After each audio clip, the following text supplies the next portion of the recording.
Hi everybody, welcome back to Missy's Imaginings. I've had a lot of fun with the flowered skirts. Someone went ahead and suggested, and I've been thinking about it as well, to get a little bit more poof with the skirt and to help the back lay a little bit better. I went ahead and added a lot more tulle to the petticoat, so I cut 3 additional lengths and just did the strip and folded them, did the scallop, and gathered them all on the same piece of elastic, strung it around and put it on her waist. So it just makes it poof out a little bit better. So if you want a real poofy thing, that's an excellent idea to try. And I don't know if it'll show very well, but she has lots of poof under here with the black tulle, and it just kind of helps it poof out. So I got that done. Also, for the most part, if you've been watching the videos very long, you've seen most of the progress on the Doctor Who David Tennant doll. And so I have him here. So far, together, we've done how to make the shirt and put the shirt together. We did the pants, how to draft the pants, and how to put them together. I did a video on the shoes, and I did a video on the wig. So pretty much his entire journey, you've been coming along. So today what I wanted to do is to work on the vest that goes with his suit. Now vest is, there's a little bit to it, so if you're a brand new sewer, there's a couple little steps that you might think, oh, I don't know if I'm brave enough to try it, but it's not too horrible. It's a pretty simple technique. When you're making the patterns, you can do lots of different variations for different types of collars, and his will just be a simple V-neck vest. There'll be a dart in the front on both sides, and I'm going to, I can't even remember what I cut out here. He's going to have a black silky lining, and then of course the front fabric of the vest will match his pants. So it'll be a 3-piece suit when we're done. But it's just going to have the simple V-neck. I will go ahead and draw out just some variations that you can make when you're making a pattern for a vest. It looks more complicated than it is, so don't be afraid to try it, but sometimes it's a lot of turning inside out. For this size of doll, it will be a little bit easier just because it's a larger size that we're working with. On a Barbie size, the shoulders are going to be a lot more narrow, and so it becomes tricky turning one particular part right side out.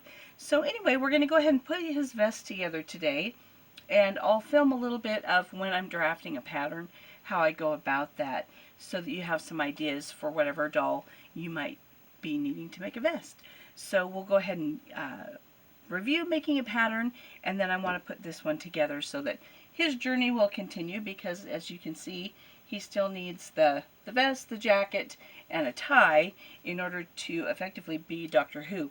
The other fun part is someone on one of the Facebook groups had a pair of normal skin resin sole jointed hands for sale, so I was anxious to go ahead and snag those because his hands are kind of locked in one position, obviously, and so it'll be fun to go ahead and get him some jointed hands so that they can move around and hold a sonic screwdriver.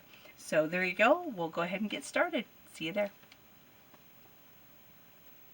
When drafting pieces for my clothing, I always go back to the basic set that we drafted before from the actual wrapping of the doll.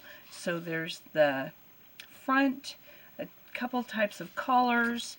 I have the pants that of course would have to be assembled, and it would overlay until they're the right length.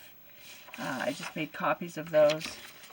And here's the back piece. From all these pieces, I go ahead and I design what I want to make. So in doing the vest, I used the back that I had drafted from the doll, and I line up the center here, and then I go ahead and I allow for a little bit higher on the neckline. I allow a cut in a little bit on the shoulder. I make it a little bit wider because of course I don't want it to fit skin tight, but it's going to go over other clothing. I add length because this was drafted at the doll's actual waist, so I want my vest to be longer. So I use these pattern references to go ahead and make the pattern pieces that I'm going to sew. So this was my vest back. It was drafted from this piece. For the front, I got a piece of fabric here. For the front, I also used the front piece that I had drafted already. So I'm going to make sure that it's wide enough, add a little bit over the shoulder. Then I also came straight down, gave a little bit of extra width here. Here's my center front. Of course, those fronts are going to overlap a little bit. And then I also added a pleat just so that it will actually be a little bit fitted in the front. So I just used that basic piece to trace over and make my pattern pieces for what I'm designing. When you want to make a vest, there's a couple different ideas that you can use. So this is just the very basic shape of a vest. If you wanted a rounded collar, the fun part is that this can change however you want. So if you are wanting a collar that is the rounded collar that would look like this on the vest, and I should probably use something darker so it will actually show on camera. If you wanted a collar to lay on the front of your vest like so, all you have to do is to mirror that image onto a basic vest pattern. So instead of having your basic pattern, which looks the same as the one I have, you would just take that and add that collar to the front. Let's go ahead and make it darker here so you can see, and then go ahead and trace your vest. And I'll go ahead and trace this because who knows, I might want to go ahead and make that kind of a pattern eventually. And I'll go ahead and trace it around. Sorry if my hand's in the way. There we go. And up the front. And I did go ahead and put that line in because that shows where my neckline would actually be. And then I'm going to mark the spots for my pleat. And so this would actually be the shape of your pattern piece, and then once that is sewn together, this would simply fold back. And what happens is if you want your vest collar to be the same fabric as your vest front, of course then the front lining would have to be fabric as well. If you want this to be a contrasting color, I've made them before with a sparkly vest that had a black silk collar, and I just made the lining the black silk color, so that way it came out with the black collar. Another option, if you're going to make a vest with more of a color that looks like a traditional type lapel, let's see, we would start with our basic piece of vest here again that looks the same as, you know, just the standard vest. So I'll trace around that again. Sorry if that kind of seems tedious, but if I'm going to the trouble of designing the collar pieces, I figured, well, let's go ahead and make it something I can actually keep and use. So this time I want my collar to come out more close to the top, and then come in and out, and then have a shape like that. So I'm going to come out, in, back out, and then down. Now remember that when you're designing this, your actual sewing line won't be the same. So if you don't want that much of a notch, maybe I'd come in a little bit more. more like this, because my actual sewing line will be within a 1/4 inch there. So this would be my actual sewing line once that's put together. But that would give more of a lapel style collar. And then when you sew, of course, when you go around those pieces, you're going to sew on the sewing line. So you're going to want to trim after you've sewn, trim off that corner and this corner, and then put a V cut here. We'll just make it dark. And cut that away so that when you turn this right side out, you're not going to have all the bulk of this seam allowance around the corners, because you want the corners of that vest lapel to lay pretty much like this, in, out, and down. And you don't want these corners to be all lumpy. You want those to be nice and crisp as much as possible. So you want to make sure that you cut away all that seam allowance. And in retrospect, looking at that, I might even take that collar up more. There we go. And you can experiment, you know, have some fun with it, and try some things that might be an experiment, and the first couple might not be anything that you like, but once you get it done and change it, you might like it a lot. So there we go. So here's our piece that I'll probably go ahead and keep, and that would give me a vest that has more of a classic lapel collar. So that's just some things you can try when you're making your patterns, and that way you don't have to end up with all the weird little pieces. It's just one piece for the front, and then once that's sewn together, then this would simply fold over and you have a collar. It would not have the back collar, it would simply be a front lapel attached to the front. So it just kind of makes for a little bit easier way to make a vest that looks fun and nice and shows up nice under your jackets. So that's the pattern and how you can make some variations of that. And so the next thing we're going to do is go ahead and put this guy together. We start out with our lining pieces, which are identical to the fabric pieces. So we have the front sides of the vest. There's just two fronts and a back, and the same with the fabric. The first thing I'm going to do is mark where my darts are going to be,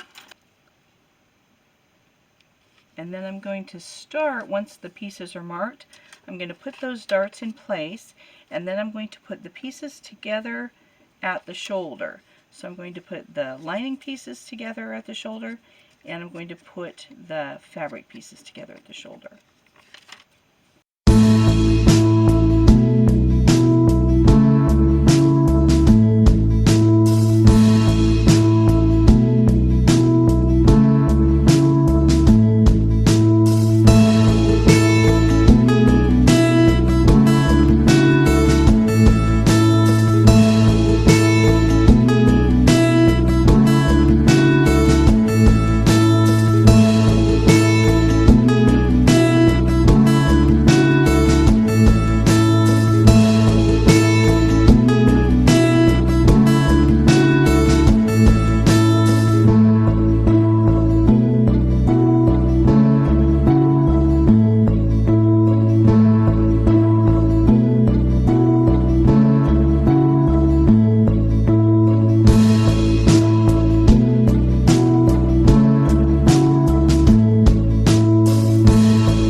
Here we have the back and fronts of the fabric sewn together at the shoulder, the back and fronts of the lining sewn together at the shoulder.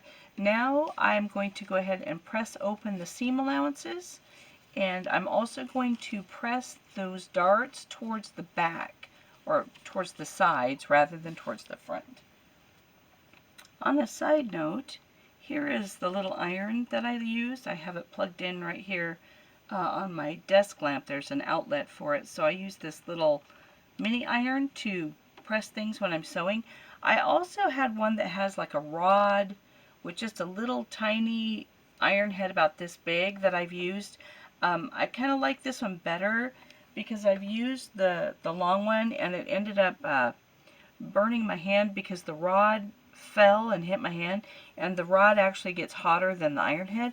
So I like the little one. Just a little tidbit there if you want something to have handy while you sew. Now that these are pressed and sewn together, we're going to put the front, well, the fabric and the lining together with right sides of the fabric together, and we're going to pin this in place. There we go.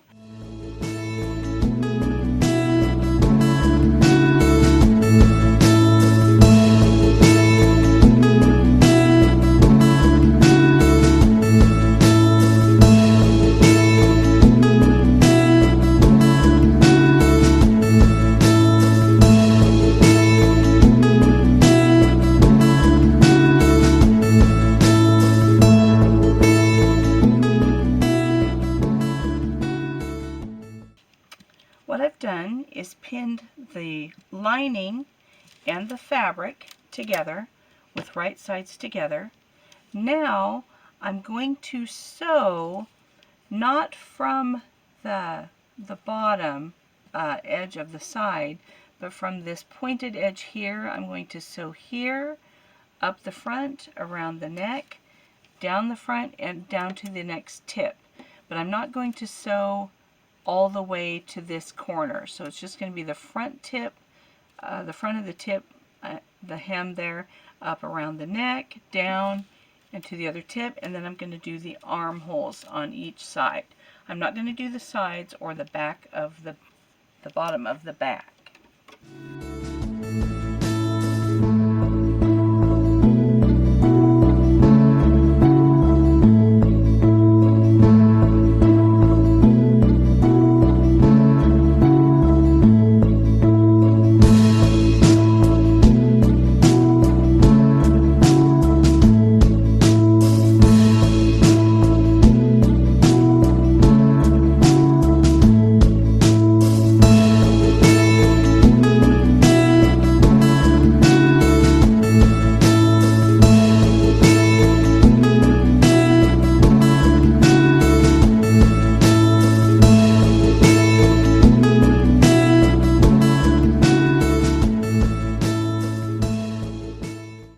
Now that these pieces are sewn together, I'm going to use some scissors and trim out the seam allowance to where it's about 1/8 of an inch, being careful not to cut where I've sewn, which I realize is hard to see black on black for the film, but I'm just trimming that out to about 1/8 of an inch seam allowance around the armholes there.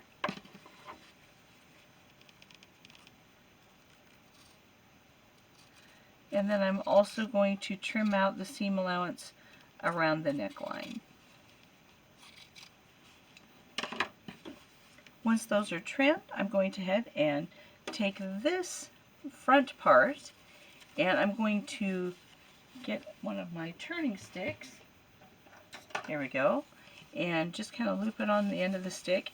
And I'm going to feed that back through the shoulder. So I'm going to turn it right side out, but it's going to take the side down through the shoulder between the back pieces and pull that out. I'll do it with the other side. So I just kind of get an anchored spot here in the fabric and feed it back through that shoulder. Next is the part that can be a little bit tricky, and that is we're going to start with just the fabric of the front and the fabric of the back, and we're going to sew the fabric of the front starting at the hemline, the fabric of the front to the fabric of the back, up the side to the underarm, and then we're going to flip all this kind of stuff out of the way and continue sewing to sew the lining back down to the hem. It's very important that you have the seam of this underarm and the seam of this underarm match. So I like to pin that part before I start, so that when I pull the fabric taut so I can start sewing, then I know that my seam is already lined up. And this can be a little tricky because you're sewing while all this is kind of bunched up around, but then I'll show you how that can turn out once you're done. And that's what puts the sides together, with everything being done inside the seam, so that you don't have any rough edges to turn. Then I'm going to go ahead and make sure that my fabric seam is lined up there, and I'm going to sew the seam allowances toward the lining. So I'm going to start with the fabric hem, sew up to that underarm where the fabric and the lining meet, and then back down to the hem. So there's a little bit of twisting and turning that goes on for this point. And so you need a little bit of dexterity here. That's the part that I mentioned earlier on that can be a little tricky if you're a new sewer, because it is a little awkward. So I've got that pinned where the fabric and the lining meet. Now I'm going to pull that seam, the side seam of the fabric, taut, and I'm going to start down at the hem, sew up to the pin, and then continue on the lining, being sure that I pull all the other fabric of the vest out of the way as I sew.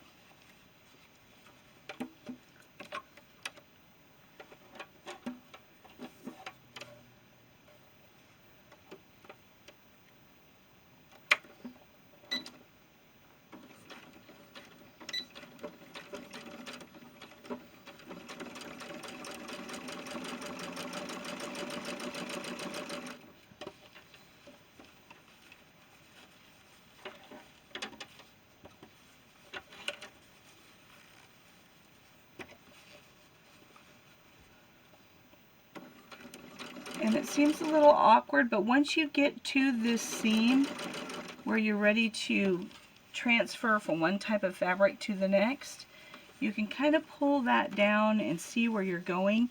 And once you get past that point and you get past the pin, and I'm going to pull that pin out, and now I'm going to bring this back down.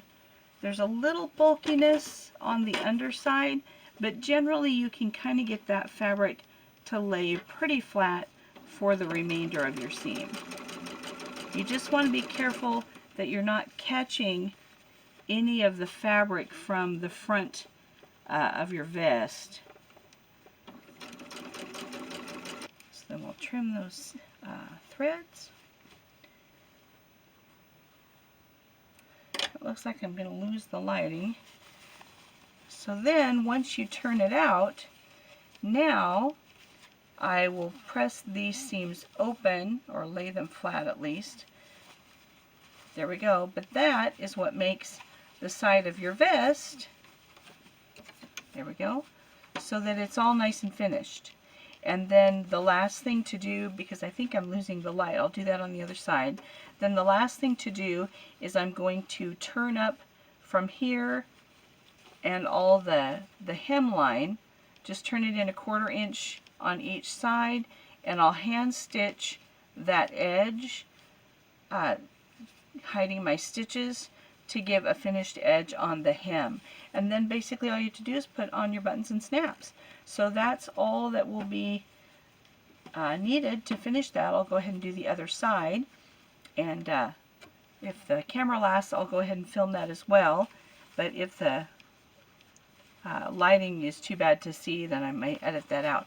But that's all that we do, and that's how you get those sides to look real nice. So I'm going to go ahead and finish on this side now.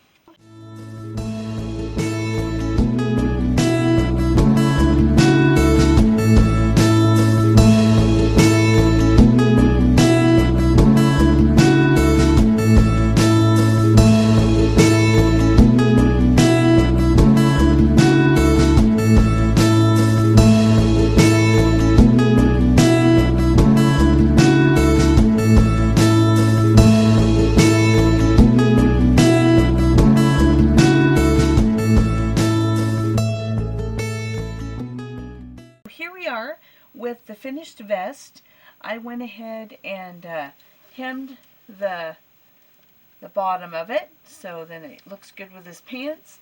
On the front, I have 5 little bead buttons, and then I just close the front with 3 snaps rather than trying to do 5 snaps, partly because, you know, it's a lot of hardware when you're buying snaps all the time.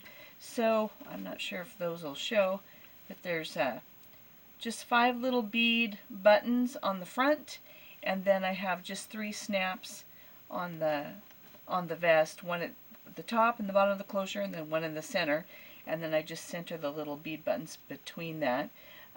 These little bead buttons are, oh, I don't know where I found mine at Joann's. Sometimes they're kind of hard to find, little tiny ones, but I just thought these were a little bit more dressy than the little flat buttons that have where you can see the little holes. So this way they you don't see the thread crisscrossing in them. And sometimes if you want, you can actually even use beads if you want like a smaller button. If you have a smaller doll and you want it to be more of a finished look, like a little, you know, bulby button rather than the little flat ones. On his shirt he does have the little flat buttons, but on the vest I wanted it to be a little more snazzy.